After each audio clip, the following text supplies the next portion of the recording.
So a very good evening to all of you, my dear friends. So today in this Toppers Talk, we have with us Miss Ayisha, and Ayisha is from Kollam. So whenever we hear this name, that is Kollam, that one thing reminds of this is known as what? This is known as cashew capital of not India, but cashew capital of world also, right? Right, Yes. Ayisha? Yes. So this Yes. can be, my dear friends, one of the question for your upcoming NABARD examination also. That cashew capital of world is Kollam. So before we start into this discussion, how Ayisha made into the NABARD Grade A 2021, I would like to congratulate her for this success, that is NABARD 2021 Grade A. A heartiest congratulations from my side, Ayisha, to you for making it to NABARD 2021. Thank you so much, sir. Thank you so much. So before we delve into how she prepared for phase 1 and phase 2, one thing that always clicks to mind, that is how she prepared for this examination in spite of one or two number of failures, right? So we should always be motivated. We should always be motivated, and what keeps us motivated, that will be shared with us. So this is the, I think, best line which describes we should not fumble down with the failures, right? Yeah. I have not failed. I have just found 1,000 verbs that don't work. This has been an important and very famous line said by Thomas Alva Edison. So, Ayisha, does this line fits to your preparation for the NABARD? Absolutely, sir. That I have learned a lot from my mistake, and I was just finding out that this doesn't work, and it was actually rectifying, learning from my mistakes. That I learned many things from mistake, and I applied it into this time, and that really worked. And I must say that if I had not found a mentor like you and a channel like Clarity, this would not have happened. So Right. I'm very grateful if I could give the credit of my success to one person, that would be you. And from my bottom of my heart, I'm very grateful Thank for you. this. Thank you. Thank you. Thank you, Ayisha, for the gesture. So this is a, I think everybody should take a learn a lesson from this, that if you fail one time, if you fail second time, do not get demotivated. See, destiny is always there. Whenever there are some circumstances that fulfills that your hard work is there, that your luck is there, whatever you say, in that year you will succeed. So do not think that 2020 I failed, 2021 I failed, so 2022 I will leave the preparation. That is not the case. This is not for NABARD, but this is for other examinations as well. So you should always keep on trying, and who knows which year will be yours, right? So with this, we'll start with the discussion with Ayisha, how she prepared for all this examination and all, right? So we will start with the phase 1, because most of the aspirants were asking me about how aspirants are prepared for the phase 1 examination. So Ayisha, if you can elaborate on this, because of the changed pattern, right? Many sections they have made qualifying, many sections they have made merit wise. So what was your overall strategy for the qualifying areas and for the merit section? How do you prepare for this? Okay, sir. For me, I have been prepared for UPSC. So my the merit section, that is ESI, ARD, GA part was on a bit advantage side, but I was very weak in cons and reasoning. English was fine. Cons, I will take a lot of time. My speed was not good, and I was not actually aware about this banking things, how to solve quick formulas, nothing. So in fact, this change in pattern has helped me a bit. So I thought like, see, I have to hit this mark or hit this qualifying mark, and rest all the energy I'll focus on the merit section. So there were certain areas in concentration where I was very strong in, where most of the time answers went right. For example, in the case of reasoning, it was syllogism, it was decoding, direction, um, and puzzles were a hard nut for me. So I thought like, if I get time only, I'll attend the puzzles. Otherwise, I will attend all the sections which I'm sure short of clearing getting the answers. And the case of cons also, compound interest was a tough topic. Work time was a tough topic. Others were fine. Percentages were easy for me. So I look at the question. If it's about percentage, I attend. If it's not, so we just have to get that mark of qualification. It is not counted in the final. So that is good for me. And for computer, you have shared some notes in the group, which I didn't look anything beyond that. And diligently I followed all the 10 at 10 quiz you post in the Telegram group. Every day I did that. Sometimes I score 1 mark, sometimes 8. So whatever, I revised it multiple times. I kept a note aside for writing those quizzes only. Every day I did that. And and for the decision making, honestly I didn't prepare anything. I just googled what is decision making, and I found that the portion is very vast. So I don't know if you remember, I had my administrative services interview happening on September 10th, and just a week away there is an NABARD prelims, and I messaged you what should I do. I could mix up everything. So sir said me like few topics, and I've already enrolled for the prelims power play. So I did all the tests, all of them, took retest, made notes of the things I made a mistake of. Multiple times I revised all the questions. That's what I did. Then for the ARD, I haven't referred any other sources than the master notes. Since I have an engineering background, I have absolutely no idea about the agronomy kind of things. uh, I initially, when I looked at the syllabus, I tried googling. Some sources were very vast. I didn't know if this is enough or this is too much. So then I fumbled upon this. Then I found these notes in the Clarity Telegram group, where everything was there. So I trusted it completely. I I had difficulty understanding the agriculture terms. Then I read it multiple times, made notes on it. So that's what I did. Okay, That's Aisha. it. So, okay, Aisha. So many people, what they new beginners, what they do is that uh, this ESI topic, they start with the static part. They Yeah. pick up the Ramesh Singh and all those books, and they start reading all the static part of economic and social issue. So, what message would you like to give them regarding the static part of this ESI?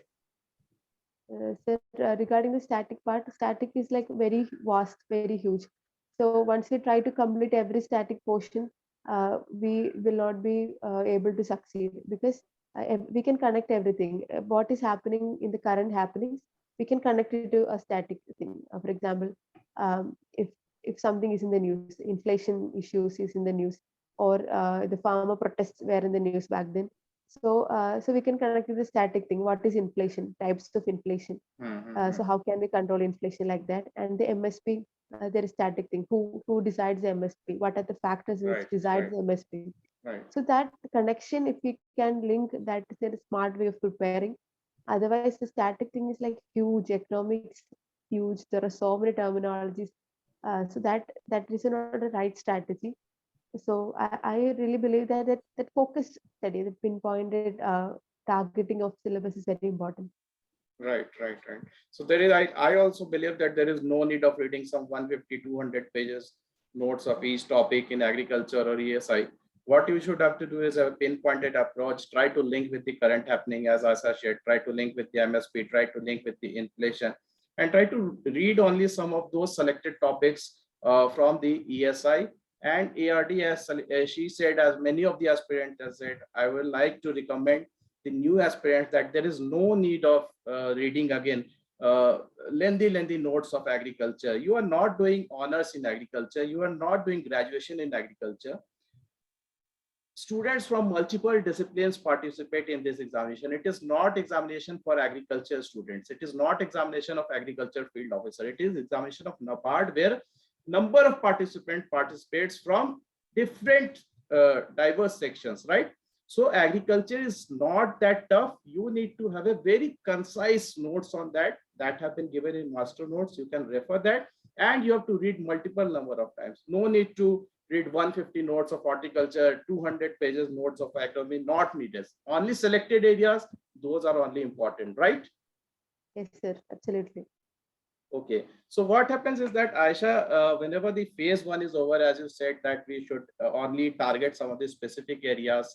If we say about the qualifying section or the merit section, if you are not strong in quant and reasoning, try to select some areas as Aisha said. That is okay. So when we cross the phase one, I think the main fight begins here only. What do you say? After Yeah, the yeah, phase one yes. only. And Yes. in this changed format, now Aisha, how do you like to recommend our new aspirants for 2022, how they should approach this? So right from the prelims, if we just prepare for the objective and nothing for the descriptive, that would be like that won't suffice. I would say that once we start preparing for the prelims, we will have a fodder material. We will be preparing, we'll be making notes, and these notes will be more than enough for the ARD descriptive section also. Because everything that is like, even if you learn the master notes, you cover the objective and descriptive as such. So that's thing. Everything we should have a plan for the prelims and mains, and not exclusively for prelims and not exclusively for mains, because Right. the mains is going to decide where you are in the final list or not. So that's the thing. And again, that my dependence was on for the ARD. It was on the master notes, and I have also enrolled for the mains power play. Again, the test I did revised multiple times. I had notes for everything, my own notes, where which was like according to my weaknesses and strength. Right. So that was I did. Then I used to practice answer writing also. So that's very important message what Aisha has given is that when you are preparing for the prelims, in that time only you are making short notes. That will only be sufficient for the mains. You don't have to exclusively prepare for the mains, because you don't have the also lot of time to write in this examination. If you have the basic fodder material with you, if you have the basic points with you, you can definitely elaborate on this. So this is very important message given by her. And this is very important, Aisha, because this also carries a equal weightage, right? English accent. So most of the aspirants, after they give the phase one, they start to think, oh, there is English paper also. We have to prepare for that also 100 marks. So what needs to be done for this English paper? So the English paper is like 100 marks, and there's a precise, there is a letter, and there is an essay. So these things are these things that we have actually done in the school, and we have completely forgotten. What I would say that practice some essays. If you don't practice, and if you really think that you can just give it in the real exam, that won't happen. Practice is very important, because everything has got a structure. Hmm. Um, how to write an essay, there should be a proper intro, there should be a connected body, and there should be a proper Right. conclusion, a way forward. Demand of the question should be met. We should not deviate from what is asked. Hmm, hmm, So hmm. in that specified time, in the specified word limit, and with the demand of the question, we have to answer. So for me, I have written many essays. I got it corrected. Even sir has also corrected me. There was marking. So in it, used to get so a lot of feedbacks. I corrected them, and I tried writing another set of essays. Okay, So so that was the many students complain of IBPS, the typing structure, the format they give, the interface actually, the yeah. interface they give is very difficult to type on. So what message would you like to give on this? The interface the IBPS provides for this Mm. typing. Yes, sir. Interface is actually that will be a surprise when you get in the examination hall. You when you start typing, when this time it is like when you press enter, just like we do in the Word, Microsoft Word, Hmm, the cursor actually goes to the end of the column. hmm, So it's like we have to be very conscious whether all the things we are typing is actually falling in the right space. We have to look. There should be a wrapper between the keyboard and hmm, the screen. So for me, typing speed was very poor. So what I did was that after the prelims and when the mains is nearing, instead of making physical notes, I switched to making digital notes. I used a platform. It's not making platform named Evernote that must be used by many aspirants. So I typed everything. hmm, So it improved the speed in the real exam, because time is a constraint in the real examination, and hmm, the interface is very new. hmm, hmm, Even hmm. writing the mock test also, I did typing only. So Okay. I didn't had a great speed, but I worked on it. Okay, one more thing is related to this writing and practice. This descriptive paper has came this year only, that is 2021, right? And how many hours you used to practice this descriptive question answers from ESI or ARG? So while after the prelims result were out, I almost wrote an answer every day. I would say that at least one answer every day. I had these notes. Sir used to post like these many articles and questions. So I prepared notes for every question that have you posted in the Telegram group with the different sources were also attached to those questions. So for everything I made notes. For everything I made a proper answer type.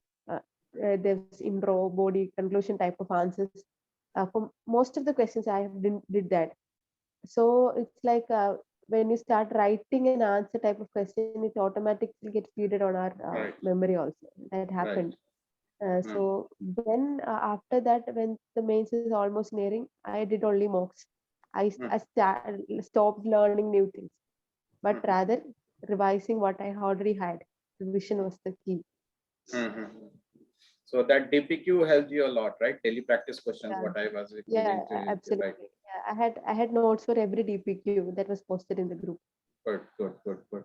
And any sources you specifically followed for referring this DPQs, newspapers, or something you used to read daily? Yeah, sir, I used to read newspapers daily. Hindu, I read daily, and whenever I found some articles which might help me in this, like something related to in Hindu editorials were there, and so some things would definitely help us. Some written by some experts. So when I read it, when I find something interesting, I just copy paste the whole thing and paste it in my Evernote notebook. So and I add some points that I will cite it. These are the things said by these experts.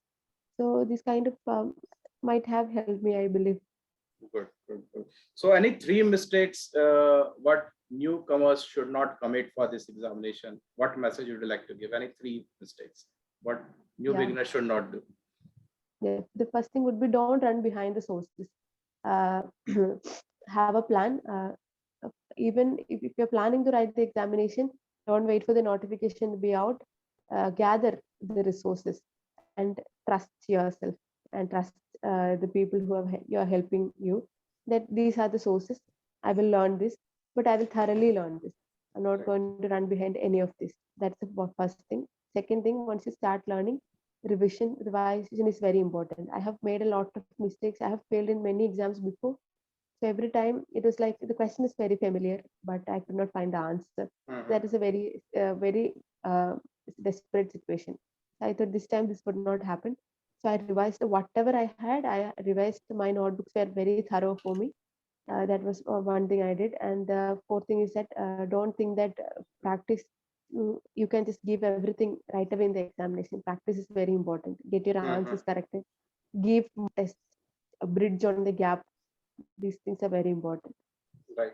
One more myth has been busted, Aisha, with your selection is that there was some sort of rumors or around that only the freshers who have passed out in 2020 or 2019 like that, they will get selected for this in the interviews.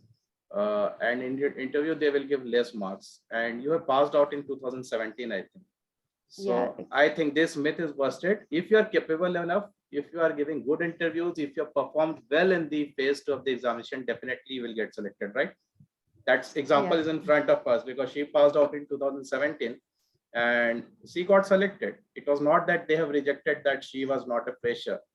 If she has performed well, she is capable enough, the panel will select you, right? yes, absolutely. Right. Even I had this scare. Many have said me that freshers have a good chance. So that was the thing.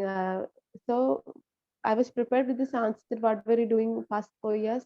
For 4.5 years, I had this answer prepared in the interview. But then I was preparing for something. I was doing something. I was in Did they UPSC. ask you this question? What you have been doing for Uh, this years? no, they didn't. Okay, Uh, fine. even One, my last question to you, Aisha, is regarding the motivation factor.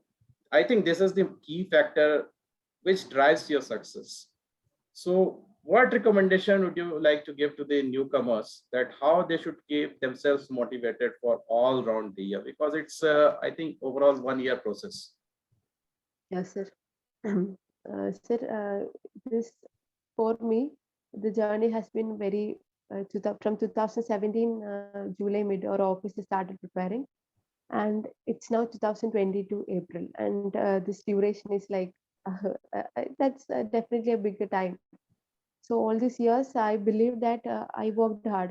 So I had asked myself that if I did my 100%, the answer was yes. So I believe that my hard work will once be rewarded.